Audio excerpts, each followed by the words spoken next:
Hello friends, இது நான் உங்கள் செய்யுது. இந்த வீடியோவில் நம்ம எதை பற்றி பார்க்க போகிறோன்னா, யூனிட் 8 தமிழ் சொசைட்டிக்கான ப்ரீவியஸ் இயர் கொஷின் கம்பைலேஷனு 300 கொஷினுக்கு மேலே இந்த பிடிஎஃப்பில் இருக்கும். அதை டாபிக் வைஸாகவும் செக்ரிகேட் பண்ணியிருக்கேன். தொல்லியல் கண்டுபிடிப்பு, சங்க இலக்கியங்கள், சங்க காலம், சுதந்திர போராட்டத்தில் தமிழ்நாட்டின் பங்கு, லீடர்ஸு, அதுக்கப்புறமா தமிழகத்தில் ஆங்கிலேயர் ஆட்சிக்கு எதிரான ஆரம்பகால போராட்டங்கள், சுதந்திர போராட்டத்தில் பெண்களின் பங்கு, சமுதாய முன்னேற்றம், நீதி கட்சி, திராவிட இயக்கம், சுயமரியாதை இயக்கம்னு சொல்லிட்டு டாப்பிக்காக செக்ரிகேட் பண்ணி அதில் நான் கொடுத்துருக்கேன். நம்பர் ஆஃப் கொஸ்டின்ஸ் இங்கே மென்ஷன் பண்ணியிருக்கேன், பேஜ் நம்பர் இங்கே மென்ஷன் பண்ணியிருக்கேன். ஸோ இதை யூஸ் பண்ணி நீங்கள் ஒவ்வொரு லெசனை முடிக்கும் போதும் அந்த பர்டிகுலர் டாப்பிக்கை கவர் பண்ணுற மாதிரி நீங்கள் பார்த்துக்கலாம். ஸோ ஆல்ரெடி இதுக்கு முன்னாடி ஒரு 6 யூனிட்டை கவர் பண்ணி ஒரு 4 பிடிஎஃப் வீடியோவாக நான் கொடுத்துருப்பேன். வீடியோ அது கீழே பிடிஎஃப் டிஸ்கிரிப்ஷனில் கொடுத்துருப்பேன். கீழே லிங்க்கு ப்ளேலிஸ்ட் லிங்கே ஆட் பண்ணுறேன், அதையும் பார்த்துக்கோங்க. பாலிட்டி கம்ப்ளீட் பண்ணியாச்சு, ஐஎன்எம், ஹிஸ்ட்ரி, அடுத்து ஜாகிரஃபி, யூனிட் 9, எக்கனாமிக்ஸு எல்லாம் கவர் பண்ணியாச்சு. இப்போ யூனிட் 8 இருக்குது, இதையும் கவர் பண்ணியாச்சு. இனி சயின்ஸ் மட்டும் பெண்டிங் இருக்குது. அதை நான் நாளைக்கு மேக்ஸிமம் நான் கம்ப்ளீட் பண்ணி கொடுத்துட்றேன். ஸோ இதில் பார்த்தீங்கன்னா நீங்கள் நோட் பண்ண வேண்டியது சங்க இலக்கியங்கள், தொல்லியல் கண்டுபிடிப்பு. இதுக்கு நீங்கள் புக்கில் நான் இருந்து கேட்குறதுக்கான சான்ஸ் ரொம்ப ரொம்ப கம்மி.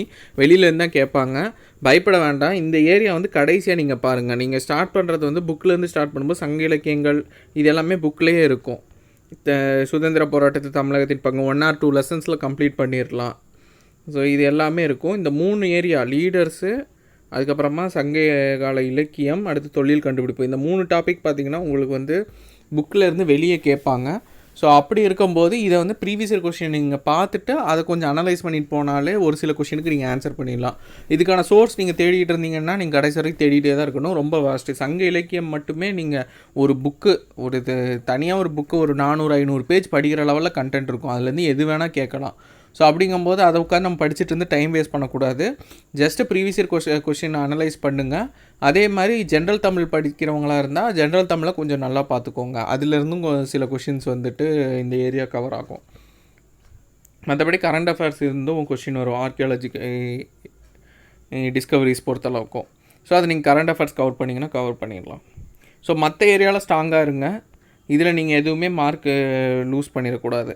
அதே மாதிரி பாரதியார், வஉசி, ராஜாஜி, காமராஜர் இவங்களை பற்றி கொஷின் ரிப்பீட்டடாக கேட்டே இருப்பாங்க. தனியாகவே இவங்களுக்கு ஸ்பெஷலாகவே இம்பார்ட்டன்ஸ் கொடுத்து கொஷின் கேட்பாங்க. அதனால் இவங்களை பற்றி முடிஞ்சால் எக்ஸ்ட்ரா தெரிஞ்சு வச்சுக்கோங்க. அது தெரிஞ்சு வச்சுட்டிங்கன்னா உங்களுக்கு மார்க் இதாகும். ப்ரீவியஸ் இயர் கொஷினை அனலைஸ் பண்ணிக்கோங்க, டாபிக் வைஸ் கொடுத்ததும். ஸோ அதனால தான் நான் தனியாக இதை பிரித்து கொடுத்துருக்கேன். ஸோ இந்த பாரதியாரை பற்றி அதிக கொஷின் கண்டிப்பாக பாரதியார், வஉசி, ராஜாஜி இவங்களை பற்றி கொஷின், இந்த 3 பேர் ரொம்ப ரொம்ப இம்பார்ட்டண்ட்டானவங்க, ஃபேவரட்டான லீடர்ஸ் மாதிரி. ஸோ எல்லா கொஷின் பேப்பரும் நீங்கள் அனலைஸ் பண்ணி பார்த்தீங்கன்னாலும் இந்த 3 பேரில் ஏதோ ஒருத்தங்க 2 பேரை வச்சாவது கொஷின் வந்துடும். ஸோ அதனால் இவங்களை பற்றி கொஞ்சம் நல்லாவே பெட்டராக தெரிஞ்சுக்கோங்க, கிளாரிட்டியாக தெரிஞ்சுக்கோங்க. காமராஜரை பற்றி நான் கொஷின் கேட்குறாங்க. சிங்காரவேலரை பற்றி இப்போ ரீசெண்டாக 1 or 2 கொஷின்ஸு வந்துட்டுருக்கு. ஸோ மற்றதெல்லாம் இதில் கொடுத்தது தான். நான் இல்லை ஆர்டர் வைஸ் கொடுத்துருக்கேன். நீங்கள் லெசனாக படிக்கிறீங்க, ப்ரீவியஸ் இயர் கொஷினை பார்க்குறீங்க. ஸோ நான் மேக்ஸிமம் ஜிஎஸ்ஸை கவர் பண்ணி கொடுத்துருப்பேன். கிட்டத்தட்ட ஒரு 1000 கொஷினுக்கு மேலே. ஏன்னா பாலிட்டியில் ஒரு 300, அடுத்து ஒரு 150, அடுத்து ஒரு 200, அடுத்து ஒரு 150, அடுத்து ஒரு 300ன்னு சொல்லிட்டு கிட்டத்தட்ட ஒரு 1000 கொஷினுக்கு மேலே ப்ரீவியஸ் இயர் கொஷினையே யூனிட் வைஸாகவும் கம்பைல் பண்ணியாச்சு. அதை டாபிக் வைஸ், சப் டாபிக் வைஸாகவும் பிரித்து கொடுத்தாச்சு. இவ்வளோ டீட்டெயில்டிங்காக பிடிஎஃப் மேக் பண்ணி கொடுக்குறது ரொம்ப ரேரு. நீங்கள் எந்த சேனலை வேணால் நீங்கள் பார்த்துக்கோங்க. இவ்வளோ வால்யூம், அதாவது இவ்வளோ பேஜஸாகவும் சரி, இவ்வளோ கண்டென்ட், இது நான் அனலைஸ் பண்ணது 40 கொஷின் பேப்பர். இப்போ நான் கொடுத்துருக்க எல்லாமே கிட்டத்தட்ட ஒரு 35-40 கொஷின் பேப்பர் அனலைஸ் பண்ணி தான் கொடுக்குறேன். ஒரு 4-5 கொஷின் பேப்பர் அனலைஸ் பண்ணி கொடுக்கல. ஸோ இவ்வளோ கொஷின் பேப்பர் அனலைஸ் பண்ணி தான் கொடுக்குறது. செகண்ட், இது எல்லாமே ரீசெண்ட் எக்ஸாம்ஸு 2023, 2024 எல்லாமே ரீசெண்ட் எக்ஸாம்ஸில். ஏன்னா ரீசெண்டாக தான் ட்ரெண்டு சேஞ்ச் பண்ணிட்டாங்க, அந்த டைப்பில் தான் கொஷின் இருக்கும். ஸோ அதனால தான் இந்த மாதிரி கொஷின்லாம் நான் எடுத்து கொடுத்துருக்கேன். Match the following, statement based question, இதுதான் ஜாஸ்தியாக இருக்கும் நீங்கள் அனலைஸ் பண்ணி பார்த்தீங்கன்னா. அதேமாதிரி வெளியிலேருந்தும் கேட்கக்கூடிய கொஷின். நார்மலாக நீங்கள் ப்ரீவியஸ் இயர் கொஷின் கம்பைலேஷன் சொல்லி நீங்கள் படிச்சுட்டு இருக்கிறது எல்லாமே ரொம்ப ஓல்டு கொஷின் பேப்பராக நிறைய பேர் பார்த்துட்ருக்கீங்க. 2013, 14 அந்த கொஷினும் வரும், நான் இல்லைன்னு சொல்லலை. பட் அந்த கொஷினோட கேட்குற விதமே மாற்றிட்டாங்க. ஸோ அதை நீங்கள் ப்ராக்டிஸ் பண்ணணும்னா ரீசெண்டாக இருக்க எக்ஸாம்ஸை பார்த்தீங்கன்னா தான் அது ஃபெமிலியர் ஆகும். ஏன்னா இப்போ வந்து நம்மளுக்கு ஒரு இதுக்கு ஆன்சர் தெரியும், ஆனால் அந்த கேட்குற கொஷினை வந்து டீகோட் பண்ணுறதுக்கே டைம் எடுக்கும். ஸோ அதனால் வந்து ப்ரீவியஸ் இயர் கொஷின் அதிகமாக பார்க்க உங்களுக்கு வந்து எக்ஸாம் எழுதும்போது உங்களுக்கு ஸ்பீடு கிடைக்கும். அதை பேஸ் பண்ணி நீங்கள் டக்குன்னு ஆன்சர் பண்ணி உங்களுக்கு கட் ஆஃப் ரீச் பண்ணுறதுக்கு ஹெல்ப்ஃபுல்லாக இருக்கும். ஸோ அதனால் இது ரொம்ப இம்பார்ட்டண்ட்டாக பார்த்துக்கோங்க. லாஸ்ட் மினிட்ல டெஸ்ட்டு நிறைய எடுக்காமல் 1 or 2 டெஸ்ட்டு கண்டிப்பாக எடுங்க, டைம் மேனேஜ்மெண்ட்டுக்காக. அது தப்பு இல்லை. பட் டெஸ்ட் எடுத்தால் தான் கொஷின் தெரியும், புது கொஷின் தெரியும் அப்படின்னு சொல்லிவிட்டு அதை நீங்கள் நிறைய கான்சன்ட்ரேட் பண்ணாதீங்க. ப்ரீவியஸ் இயர் கொஷின் நிறைய நீங்கள் ஃபோக்கஸ் பண்ணி பாருங்கள். ஏன்னா இது ரிஃப்ளெக்ட் ஆகிறதுக்கு சான்ஸ் வந்து அதிகம். நீங்கள் ஒரு கொஷின் பேப்பரை எடுத்துகிட்டு 3 மணி நேரம் டெஸ்ட் எழுதி அதில் இருக்கிற கொஷின் எக்ஸாமில் வரதுக்கான சான்ஸ் ரொம்ப ரொம்ப கம்மி. ஏன்னா கேட்கக்கூடியதே 200 கொஷின் தான். அதுலேயும் உங்களுக்கு ஜிஎஸ்சில் வந்துட்டு 100 கொஷின் தான் டெஸ்ட் எழுதும்போது இருக்கும்.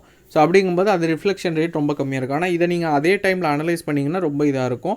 அதுக்காக நான் மார்க் டெஸ்ட் எழுத வேணான்னு சொல்லலை, அதை எழுதுங்க. வீக்லி ஒரு கொஷின் பேப்பர் அந்த மாதிரி ஒரு டெஸ்ட் அந்த மாதிரி எடுங்க, பிரச்சனை கிடையாது. டெய்லி டெஸ்ட் எடுக்கிற நிறைய பேர் வந்து படிக்காமல் வெறும் டெஸ்ட் மட்டுமே எடுத்துகிட்டு இருப்பீங்க. அப்படி எடுத்துகிட்டு இருந்தீங்கன்னா ஒர்க் அவுட்டே ஆகாது.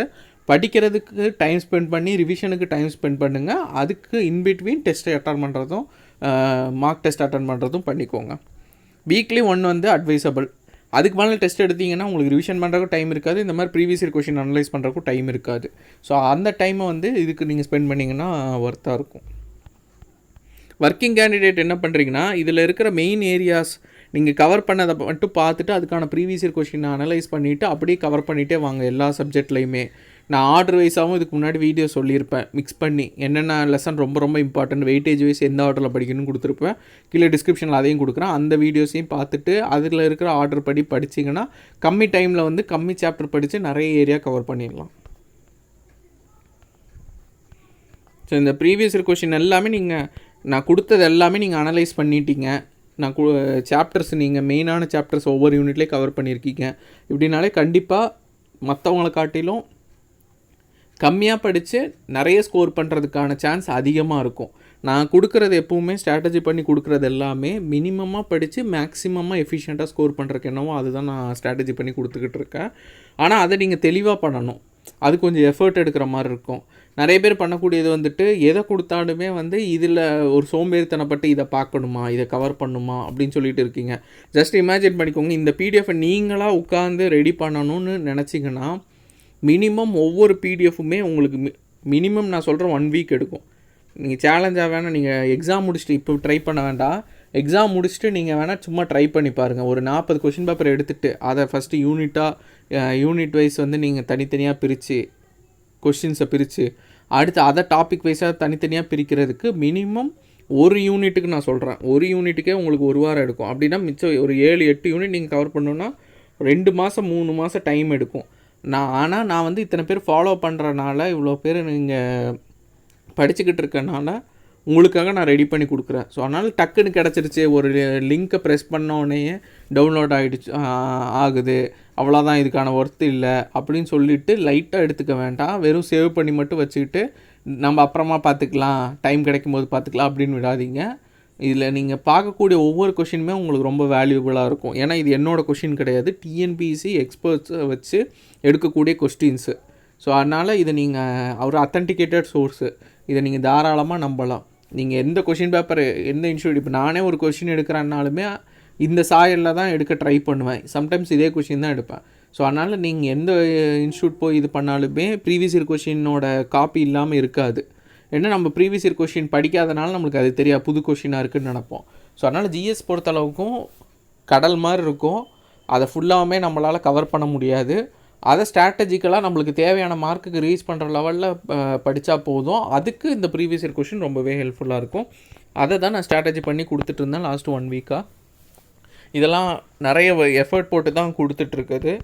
ஸோ அதனால் வந்துட்டு லைட்டாக எடுத்துக்காதீங்க. நான் அகைன் அதுதான் சொல்கிறேன், இது பெருமைக்காக சொல்லலை, எஃபர்ட் எடுத்ததுக்கான யூசேஜ் இருக்கணுங்கிறக்காக சொல்கிறேன். ஏன்னா இப்போவும் நிறைய பேர் வந்துட்டு ஒரு பிடிஎஃப் கொடுத்தேன்னா அதை பிடிஎஃப் டவுன்லோட் பண்ணி வச்சுக்கிறீங்களே தவிர யூஸ் பண்ணுறது பெரிய லெவலில் இருக்க மாட்டேங்குது. ஆனாலும் இதில் சில பேர் கண்டிப்பாக யூஸ் பண்ணுவீங்கிற நம்பிக்கையில் தான் நான் கொடுத்துட்ருக்கேன். நீங்கள் ப்ராப்பராக ஸ்ட்ராட்டஜியாக படிச்சிங்கன்னா கண்டிப்பாக இதோட பெனிஃபிட் வந்து நீங்கள் எக்ஸாம் எழுதி முடிச்சுட்டு வந்தோன்னா ரொம்ப டிராஸ்டிக்காக தெரியும். இதுக்கு முன்னாடி நீங்கள் ஒரு யூனிட்டையும் ஒரு டாப்பிக்கையும் பார்த்த பார்வைக்கும் இந்த பிடிஎஃப்பை நீங்கள் அனலைஸ் பண்ணிவிட்டு பார்க்கக்கூடிய பார்வைக்கும் ரொம்ப டிஃப்ரென்ஸாக இருக்கும். கண்டிஷன் தட் நீங்கள் எஃபர்ட் போட்டிருந்தீங்கன்னா. என்னோடய பங்குக்கு நான் முடிஞ்ச லெவலில் எஃபர்ட் போடுறேன். அந்த பங்குக்கு நீங்களும் எஃபர்ட் போட ஃபைனல் எக்ஸாம்ஸில் வந்துட்டு நீங்கள் ஸ்கோர் பண்ணுறதுக்கான சான்ஸ் வந்து அதிகமாகும். ஸோ இந்த வீடியோவில் நான் யூனிட் 8 கவர் பண்ணிட்டேன். அடுத்து சயின்ஸ் மட்டும் பெண்டிங் இருக்குது.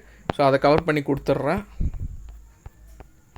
ஸோ மேக்ஸிமம் நான் சொன்ன மாதிரி ஜிஎஸ் கவர் பண்ணி கொடுக்குறது கம்ப்ளீட் ஆக போகுது. ப்ராப்பராக யூட்டிலைஸ் பண்ணிக்கோங்க. அப்கமிங் வீடியோஸில் பார்க்கலாம். தேங்க்யூ.